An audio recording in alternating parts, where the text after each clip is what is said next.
আলহামদুলিল্লাহি ওয়া কাফা ওয়া সালামুন আলা ইবাদিহিল্লাযীনা ইসতাফা আম্মা বা'দ। একজন তিনি ভাই প্রশ্ন করেছেন, মুহররম মাসের মর্যাদা কি?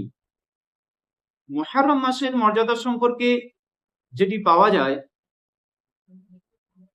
12টি মাসের মধ্যে থেকে 4টি মাস এমন আছে যেগুলি অন্য 8টি মাসের তুলনায় আরো মর্যাদাপূর্ণ। তার মধ্যে থেকে একটি মাস হলো এই মুহররম মাস। এই মুহররম মাসের ব্যাপারে আল্লাহ রাসূল সাল্লাল্লাহু আলাইহি সাল্লাম জানিয়েছেন, আফজালুস সিয়ামি বা'দা রমাদানা শাহরুল্লাহিল মুহররম।